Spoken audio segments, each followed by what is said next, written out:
Sale, pues dice que esto ya está grabando.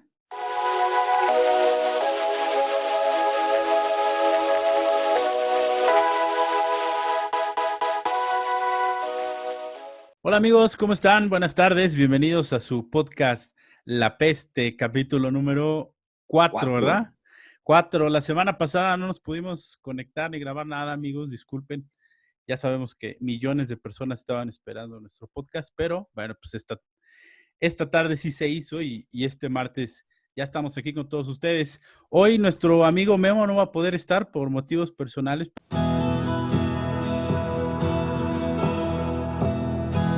Le mandamos un abrazo y un beso Le para dio que coronavirus. le dio coronavirus. Bueno, pues que se recupere Sí, y sí, sí. que lo veamos la siguiente semana aquí. Hoy tenemos un invitado, Pablo, ¿cómo estás? Bien, bien. ¿Y tú? ¿Ustedes cómo están?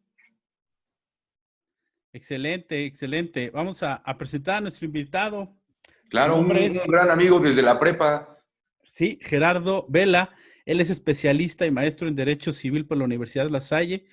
Cursa la maestría interinstitucional en Derechos Humanos por la Comisión Nacional de Derechos Humanos y la Universidad Autónoma de Tlaxcala, profesor en diversas universidades y centros de posgrado del Estado de Hidalgo y Ciudad de México. Amplia experiencia en litigio a lo largo de la República Mexicana. Actualmente es director de normatividad, riesgos y política pública de la Secretaría Técnica del Sistema Estatal Anticorrupción de Hidalgo. Ay, no más. Y para aderezar estas grandes credenciales, bueno, también es aficionado al Club Santos, ¿verdad, amigo? Sí, antes que todo Lamentablemente, hubieras dicho tú lamentablemente. antes que todo. Eso ¿Cómo es estás? primero, ¿va? Sí, claro. Pero sí, como dice Pablo, pues ya muchos años de conocernos desde la prepa de La Salle, justamente. Y qué bueno que estés aquí con nosotros, amigo. Oye, te queríamos invitar para tratar dos temas. El primero de ellos es hacer un pequeño debate, que cada quien amplíe un poquito sus comentarios respecto a la popularidad de nuestro señor presidente, don Andrés Manuel López Obrador. Desde el mes pasado, a principios del mes pasado, habíamos visto que diferentes encuestas daban una desaprobación aún mayor y una caída en la aprobación del presidente de 18 puntos desde que inició su mandato hasta el día de hoy, resaltando a algunas personas que el combate a la corrupción y la pensión a adultos mayores serían de sus mejores logros, y teniendo como descrédito el desabasto de medicinas, la inseguridad. De repente hay personas que hablan sobre la polarización que ha generado este personaje en nuestro país, etcétera, etcétera. Entonces, si les parece, vamos a darle a este tema. ¿Cómo ves, Pablo? Sí, me parece dos buenos temas los que se van a tratar aquí y creo que Gerardo tiene muy buenas opiniones para empezar a debatir, ¿no? Y creo que esto, o la primera pregunta que yo le haría a Gerardo es esto, o sea, ¿tú crees realmente en estos números, en los que están saliendo en internet? Pues yo creo que, digo, más allá de los números de las encuestas más recientes, que evidentemente son cambiantes y más en una situación como la que estamos viviendo, esos temas de percepción política y de aceptación de los gobernantes van a ir cambiando, y que desde luego dependen, ¿no? De cómo actúan, de cómo se desenvuelven, de qué hacen, qué no han hecho para el tema del coronavirus, acciones preventivas desde hace semanas o muy recientes. O sea, al margen de esos números y hablando en particular del presidente, yo creo que él sigue teniendo bases de apoyo muy importantes que no se han modificado. Y yo creo que también muchas de los puntos de queja en contra del presidente quizás los tienen ciertos sectores de la población que no alcanzan a ver más allá del sesgo de lo que pasa en su sector de la población. Yo no dudo que mucha gente en la clase media, por ejemplo, en la clase alta, pues esté inconforme con muchos temas, porque así lo han hecho sentir, ¿no? En diferentes espacios de la vida pública, por ejemplo, en redes sociales, pero al margen de la percepción que estos sectores sociales, que al final del día acaban siendo no mayoritarios, tengan, pues yo creo que sí, el presidente tiene muy claro que a quien le habla y a quien le ha hablado siempre desde hace muchos años, pues es a otros sectores también a los que antes los políticos no apelaban, y de ahí su gran popularidad que finalmente lo lleva a la presidencia. Esto lo vimos, por ejemplo, cuando cuando hace unas semanas él tenía un mensaje todavía de mucha prudencia, de mucha calma, de irse tomando con tiempo las medidas de la contingencia, ¿no? Había personas que desde ese sesgo urbano, clase mediero, privilegiado, pues ponían ya desde hace semanas el grito en el cielo de cómo es posible que el presidente se ande paseando, ¿no? Pero es Hasta que él no le Puebla, habla a ¿no? esas personas, ¿no? Él le habla él habla también a otro México de personas que no podían darse hace semanas y que hoy todavía no pueden darse el lujo de quedarse en sus casas, y él les habla a ellos. Y creo que ese también es uno de los temas de frustración que quizás la clase media y las clases altas pueden estar teniendo hoy en México, de tener un presidente que ya no tiene como primer target de discurso a ellos, sino también al resto de los mexicanos. Sí, retomando lo que decías, Gerardo, a mí me gustaría ampliar la discusión y tratando de que podamos sentar lo que estamos hablando, en poder segmentar a la población a lo mejor en tres grandes grupos. El primer grupo que tiene muy claro el apoyo a Andrés Manuel desde hace muchísimos años, probablemente gente de izquierda que siempre ha militado en algún partido y que siempre ha tenido este tipo de convicciones, gente que cree fervientemente que es una persona honesta, que es una persona de principios, que posiblemente se haya rodeado a veces de gente de no tanto prestigio, pero que en general creen en la honestidad de Andrés Manuel. Y otra gente a la que le ha gustado mucho sus varios símbolos que él maneja en su discurso, desde viajar en aviones comerciales, usar zapatos viejitos, traer la corbata, o sea, ese tipo de señales. Hay un segmento de la población que le llena bastante, sobre todo por toda la historia que hemos tenido de presidentes opulentos, de los presidentes con grandes coches, relojes, aviones, etcétera, etcétera. Entonces, para un segmento grande de la población, creo que esas son señales que agradece bastante. En un segundo segmento yo vería a la gente que está un tanto indecisa. Posiblemente algunos hayan votado por Andrés Manuel, algunos no, pero ven cierta ambivalencia en su discurso, no encuentran a veces como eh, cierta tensión en la manera en que él lo comunica. Ahí probablemente pudiéramos acotar a una clase media que de repente el discurso de convertirnos en Venezuela les llega, de que posiblemente podamos perder todo el patrimonio que a lo largo de los años hemos construido, etcétera, etcétera. Y el tercer segmento es el que jamás ha estado con Andrés Manuel, no lo quiere desde hace años, no comparten posturas ideológicas, posturas económicas, digamos, también. Y también hay un sesgo clasista a veces. Yo de repente entras a redes sociales y ves desde la persona que solamente porque habla lento, o porque trae los zapatos sucios, o porque, no sé, no les está hablando con estos tecnicismos que nos acostumbraron toda la clase política durante tantos años.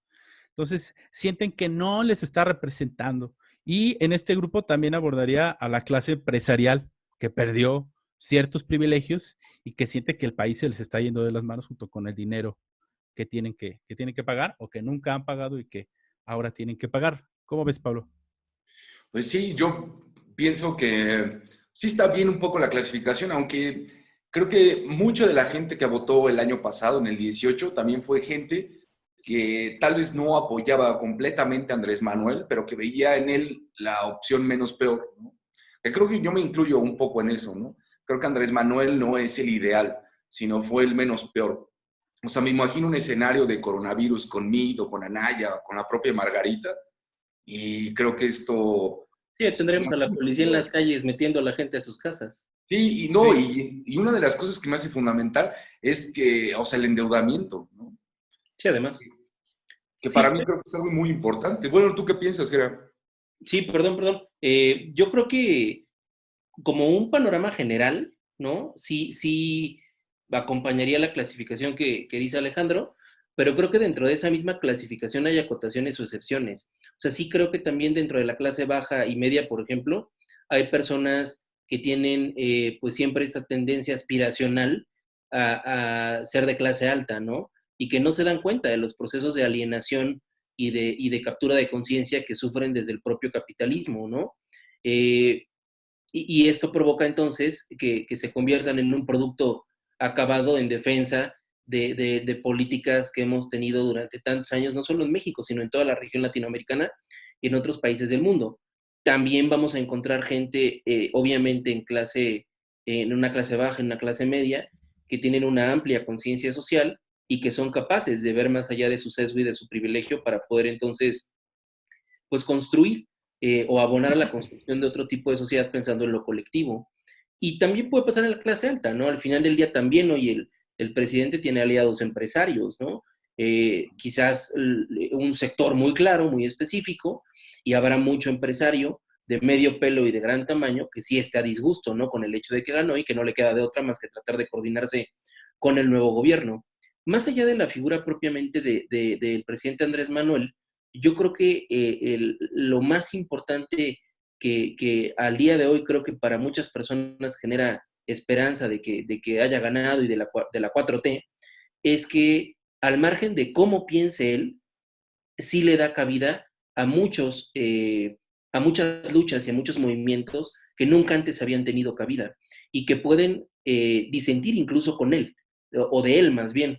Y eso creo que es lo más valioso. O sea, que el hecho de que haya ganado Andrés Manuel y el hecho de que ahora esté la 4T y todo esto, eh, en ocasiones para beneficio del gobierno federal y en ocasiones también para ponerlo bajo el reflector y ponerlo en un lugar incómodo, finalmente le ha dado cabida a muchos movimientos, a muchos colectivos y a muchos grupos de todo tipo de izquierdas, por ejemplo. Quizás en las izquierdas anarquistas sí hay gente que está molesta y que desde el cómo conformó su alianza a partir incluyendo a Encuentro Social, pues no les gustó, ¿no? Y se bajaron del barco, pero también habrá muchas izquierdas o muchos grupos de izquierda que con los dos pies en el barco, con un pie en el barco, pues han tomado el espacio de la 4T para impulsar sus propios temas. Oye, en Creo que este eso es sentido, valioso.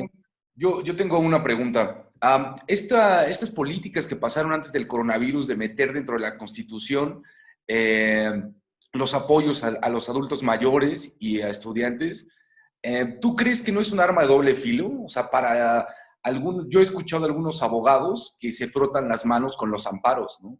O sea, con esta adhesión a la Constitución. ¿Tú qué piensas de eso? Yo creo que esa decisión, pero además no es la primera vez que pasa en México, incorporar una figura o un concepto a la Constitución que tiene razones de fondo más bien políticas que de utilidad constitucional.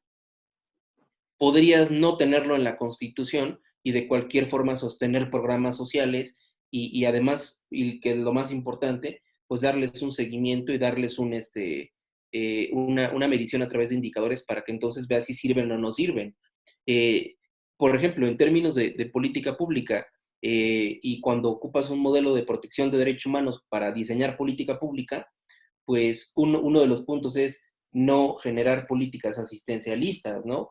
Y creo que lo malo en México, no de hoy, sino desde hace muchas décadas, es que los programas sociales se han entendido como programas asistenciales y que entonces eso genera ciclos de precariedad a nivel social de diferente naturaleza. Entonces, yo creo que el haberlo puesto en la Constitución, pues es como esta sonada, como esta postura política de decir, bueno, pues somos un gobierno distinto, somos un gobierno que tiene como agenda frontal y directa el elemento social, el elemento comunitario, pues a veces más clara o menos clara afiliación de izquierda, y entonces ponemos esto en la Constitución. Podría no estar en la Constitución. Yo creo que tiene que ver más con eso, ¿no? Con el, la orientación que tiene ideológica este nuevo Pero te gobierno. puedes Si amparar, ¿no? O bien, sea, si yo no tengo los derechos, me puedo amparar para poder tenerlos. O sea, ¿crees que no, o sea, los abogados o algunas personas no se estén frotando las manos para empezar con lo de los amparos? Pero para atacar, ¿qué? O Con el sea, para amparo. poder exigir eso, porque ahora es un derecho, o sea, obligatorio. Ah, claro, digo, sí, puede ser. También al final del día hay muchos derechos que la propia Constitución contiene y que además los tratados internacionales de los que México es parte en materia de derechos humanos contienen, que no significan una satisfacción inmediata, ¿no? O sea, por ejemplo, en la propia Constitución está el derecho a una vivienda digna. Ha habido abogados que han intentado promover amparos para decir, bueno, pues entonces yo no tengo casa o alguien no tiene casa, que el Estado me regale una casa, ¿no? Y se han hecho interpretaciones en el sentido de decir, bueno, no se trata de eso, ¿no? De que el Estado le diga a los 122 millones de mexicanos, aquí está una casa a fuerza, sino más bien generar el clima y el entorno económico, financiero, laboral, a través de todos los mecanismos del Estado y concretamente con las paraestatales de vivienda, por ejemplo, para que el mexicano pueda acceder a una vivienda digna. Y ahí tendremos un ejemplo. O sea, el hecho de que ahora esté en la Constitución ese derecho no significa que necesariamente, ¿no? Que a través de un amparo te van a conceder entonces un apoyo, una ayuda o algo así, sino que el Estado sistemáticamente tendrá que acatar ese mandato ahora constitucional y diseñar los programas y diseñar las políticas públicas. Si advirtiéramos, por ejemplo, que el Estado no tiene ninguna política pública, ningún programa al respecto, que no es el caso porque sí los hay, pues podría entonces haber un amparo para que se obligue al Estado a que diseñe esos programas y políticas, pero sí los hay. Claro.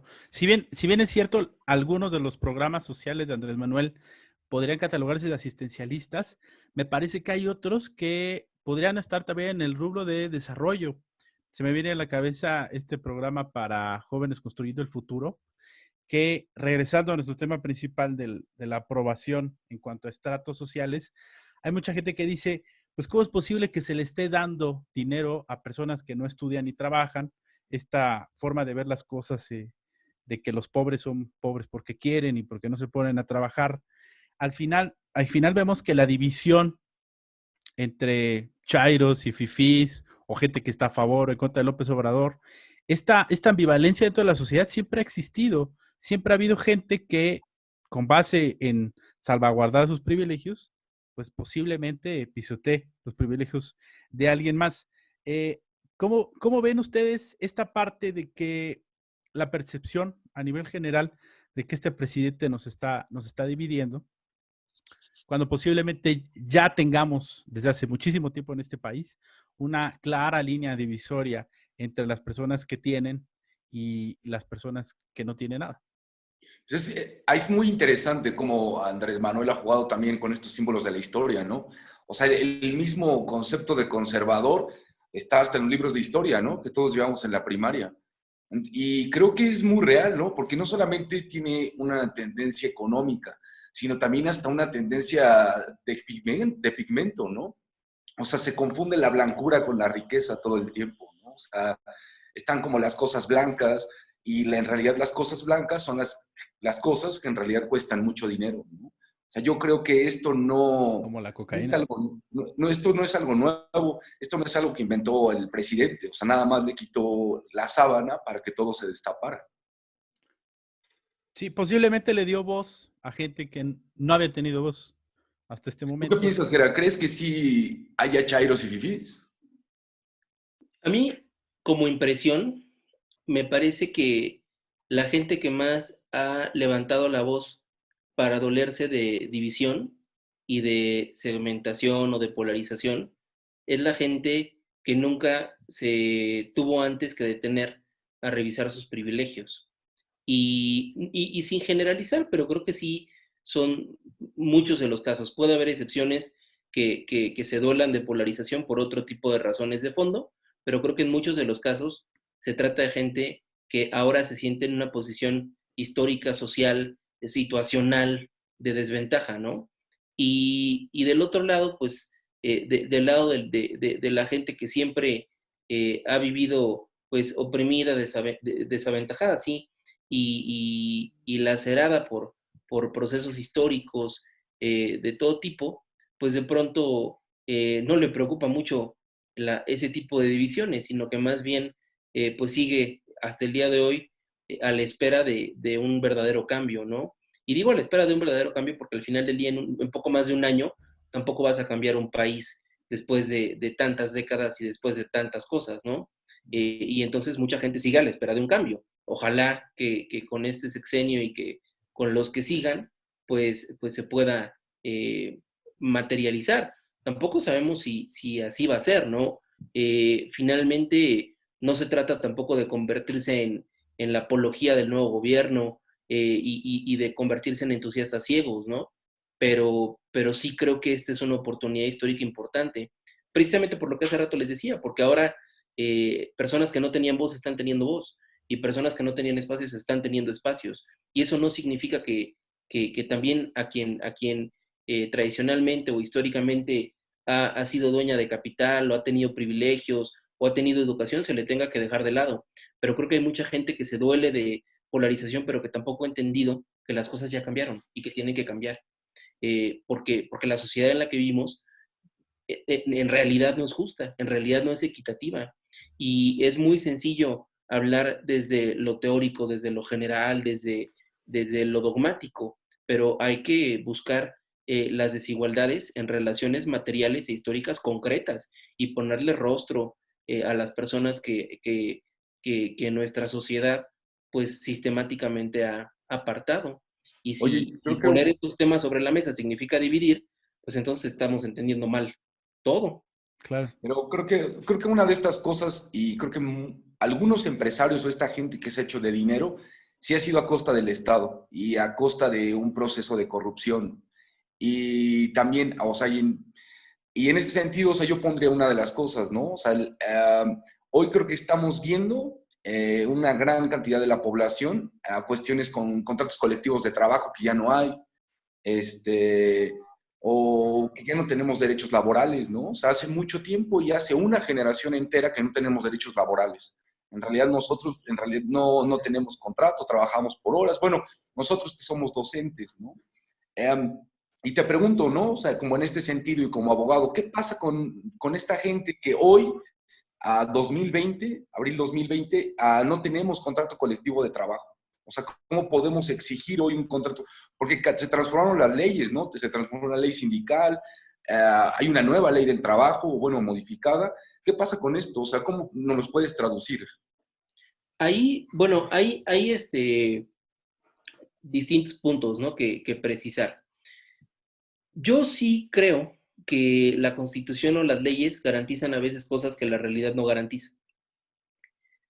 Muchos abogados te podrían contestar y te podrían decir, bueno, ¿cómo que no hay derechos? Pues ahí está la ley, ahí está la Constitución, pero cuando la realidad discrepa del texto de la ley, pues se vuelve un papel, ¿no? Se vuelve un texto muerto, aunque sea la propia Constitución.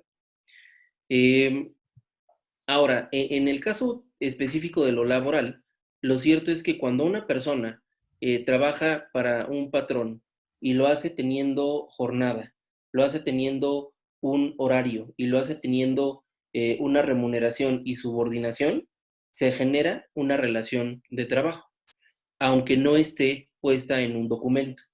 Esto significa, y hablo en general, no solamente ahorita en el contexto de la pandemia, ¿no? Que cuando una persona no tiene un contrato por escrito, un contrato impreso de su relación de trabajo, y a esta persona la llegan, por ejemplo, a despedir injustificadamente, esto no significa que la persona no tenga ningún derecho que hacer valer. Esta persona puede demandar su despido justificado ante la Junta de Conciliación y Arbitraje, que hasta el día de hoy todavía operan, porque además hubo una reforma importante para cambiar la justicia laboral y ahora en unos cuantos meses vamos a tener ya tribunales laborales a nivel estrictamente jurisdiccional y ya van a desaparecer las juntas, pero todavía hasta el día de hoy siguen existiendo las juntas de conciliación y arbitraje, tanto federales como las locales. Entonces, esta persona que imaginaria que yo ponía en mi ejemplo, pues sí puede ir a demandar el despido injustificado, porque en materia laboral la regla es que la no existencia del contrato por escrito es imputable al patrón, no al trabajador. Así que yo, por ejemplo, a nivel de consultoría, siempre que en su momento me ha tocado asesorar comerciantes o empresas, siempre les he dicho, el que tú no le hagas un contrato a tu trabajador por escrito no genera una especie de limbo para que tú como patrón te aproveches de ese limbo y la gente no pueda reclamar sus derechos. Al contrario, el trabajador finalmente tiene una relación de trabajo y puede reclamar el despido injustificado.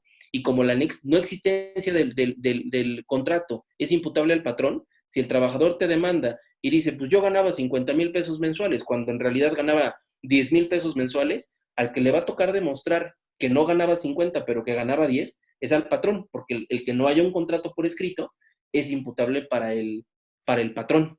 Entonces, ahí ahí pasa esto.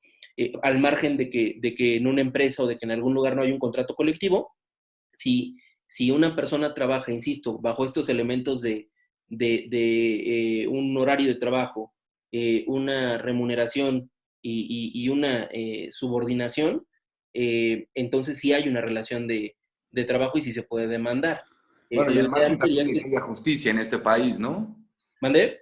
Al margen también de que haya justicia en este país.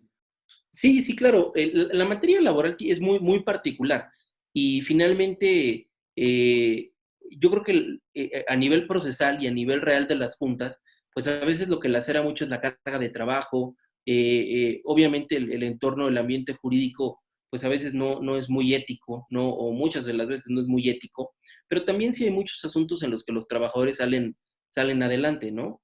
El punto de todo esto es que pues al final, tanto para los patrones como para los trabajadores, lo ideal y lo más benéfico es que sí tengan un contrato por escrito. Oye, amigo, en ese sentido, con todo lo que estamos viviendo de la pandemia, que dicho sea de paso, será posiblemente un parteaguas en la aprobación del presidente, para arriba o para abajo, de acuerdo a cómo salgamos. A nivel laboral, hemos escuchado mucha gente que o ha sido despedida, digamos, rescinden su contrato y les dicen, ¿saben qué? Cuando pase este desmadre te volvemos a contratar. O gente que le reducen el salario con la promesa de que en 3 meses se lo van a reponer. O gente que trabaja, por ejemplo, fábricas manufactureras, escuchaba un caso en Chihuahua, que no han dejado de trabajar pese a que son un área no, totalmente prescindible, dado que ya se hizo este anuncio en el diario oficial hace 2 semanas, siguen trabajando sin medidas de salubridad. ¿Qué se podría hacer en estos 3 casos, amigo? Ahí, bueno, el contexto sería el siguiente. Cuando se publicó el decreto de la Secretaría de Salud en el Diario Oficial de la Federación, no se invocó el supuesto previsto por la fracción séptima del artículo 427 de la Ley Federal del Trabajo. Por lo tanto, no aplicaría el supuesto de otro artículo, que es el 429, fracción cuarta, relativo a la indemnización que deben recibir los trabajadores en caso de contingencia sanitaria, que equivale a un salario mínimo durante el tiempo que dure la contingencia sin que pueda exceder de un mes. ¿A qué me refiero con esto? Que en el decreto que se publica manejan la situación de la pandemia como una emergencia sanitaria y no como una contingencia sanitaria. Yo sé que pudiera parecer un mero juego de palabras, pero recordemos que en el derecho una palabra u otra pueden cambiar las consecuencias jurídicas de la interpretación.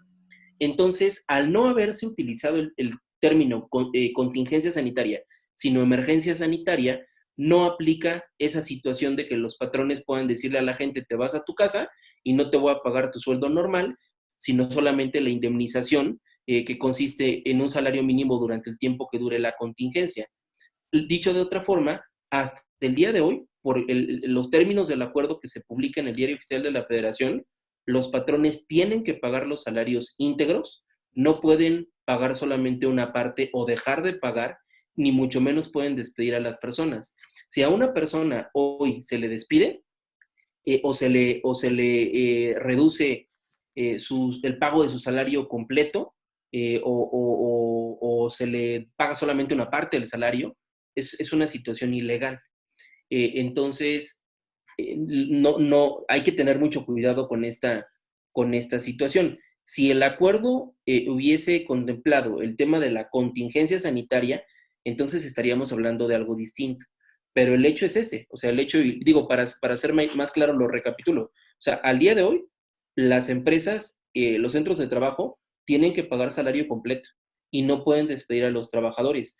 De hecho, para rescindir una relación laboral, eh, el trabajador tendría que incurrir en alguna de las causales del artículo 47 de la ley. Y en ese contexto o en ese ejemplo que comentamos, pues el trabajador no está incurriendo en una causal de Claro. rescisión de la relación laboral. O sea, no puede despedirse a las personas. Obviamente, esto ya más allá de la interpretación jurídica, en el ámbito de lo social, pues podemos también darle vertientes, ¿no? No será lo mismo el reproche que se le hacía hace unos días en redes sociales al CEA quería mandar a la gente que trabaja en Starbucks a descansar sin pagarles Sí. el sueldo, siendo una empresa que tiene franquicias de varios restaurantes de nivel internacional, a comerciantes que también no son millonarios y que tienen negocios locales y que tienen negocios que también finalmente viven al día y que se les reproche de la misma forma el tema de los sueldos y salarios. Por eso es que finalmente la invitación es que, dependiendo del caso concreto, pues se llegue a un acuerdo entre el patrón y los trabajadores, que se puedan llegar a convenios, ¿no? El problema es que finalmente estos convenios hoy no pueden ser ratificados ante la Junta, porque la Junta también tiene suspensión de actividades.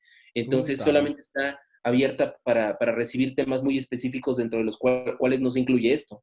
Entonces, Entonces, o sea, si yo hoy me despiden o me bajan el salario, o sea, ¿tengo que ir a la Junta de Conciliación? el está problema es que cerrado, ahorita, güey. el problema es que ahorita la Junta solamente está abierta para emplazamientos a huelga, para celebración de convenios dentro y fuera de juicio y cumplimiento de laudos y convenios. O sea, para una demanda de despido injustificado no está abierta la Junta. O sea, me tengo que Entonces, esperar a que termine la contingencia. y ahí el tema es el siguiente. Por ejemplo, ahorita de la suspensión apenas va a cumplirse un mes, ¿no? Pero también si fueran más de 2 meses, entonces hay jurisprudencia que dice que por el periodo de suspensión, en este caso me refiero a suspensión, finalmente surten efectos como días inhábiles. Si pasan más de 2 meses, que 2 meses es el plazo que se tiene para demandar por despido injustificado, tendría que demandarse inmediatamente el día siguiente que abra la Junta, Ujú. luego ingresar la demanda. Si no pasan 2 meses de la contingencia y de la suspensión de actividades y se abre la Junta y el trabajador quiere demandar, entonces sí sigue teniendo sus 2 meses naturales para poder hacerlo. Ahí, Oye, digo, obviamente es un tema muy procesal, pero siempre se tiene que cuidar mucho los tiempos de cuando ingresar una demanda, y en materia laboral existe esa regla.